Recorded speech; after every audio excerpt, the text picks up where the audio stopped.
అప్పుల బాధలు వెంటాడుతున్నాయా? అయితే 6 JVR వారి జాతిరత్నాలు ధరించండి. నల్గొండ జిల్లాలో దారుణం చోటు చేసుకుంది.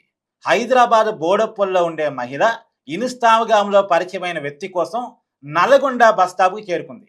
నల్గొండ బస్ స్టాప్‌లో తనకున్న 15 నెలల పాపని అక్కడే వదిలేసి, అక్కడికి వచ్చినటువంటి ఇన్‌స్టాగ్రామ్ ఇన్‌ఫ్లుయెన్సర్ తోటి బండెక్కి వెళ్ళిపోయింది. నిజానికి ఇన్‌స్టాగ్రామ్ ద్వారా అక్కడ సెల్ కంపెనీలో పనిచేస్తున్న ఒక యువకుడితోటి ఈ అమ్మాయి పరిచయం ఏర్పరచుకుందంట. ఆ అబ్బాయి కోసం నల్గొండ బస్ స్టాప్‌కి చేరుకుంది. అక్కడ తన 15 నెలల పాపని బస్ స్టాండ్‌లోనే వదిలేసి అతను బండెక్కి ఆ అమ్మాయి వెళ్ళిపోయింది. తర్వాత ఆ 15 నెలల పాప వాళ్ళ అమ్మ కోసం అమ్మ, అమ్మ అంటూ బస్ స్టాప్ మొత్తం తిరిగి వెతుక్కుంటాం, అమ్మ, అమ్మ అని ఏడవటం స్టార్ట్ చేసింది. అది గమనించిన తోటి ప్రయాణికులు, ఆర్టీసీ అధికారులు ఆ పాపను దగ్గర చేసుకొని విషయాన్ని గమనించి పోలీసులకు సమాచారం ఇచ్చారు.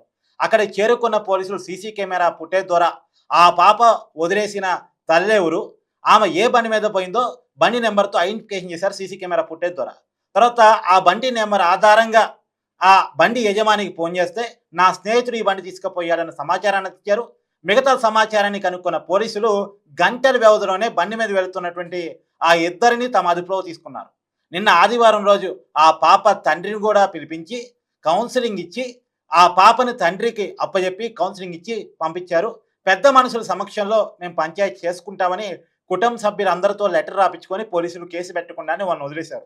కానీ ఇక్కడ మనం అర్థం చేసుకోవాల్సిందంటే 9 నెలలు కన్ని 15 నెలలు పెంచినటువంటి పాపని కేవలం ఇన్‌స్టాగ్రామ్‌లో పరిచయమైన వ్యక్తి కోసం వదిలేయటం అనేది ఒక దారుణం.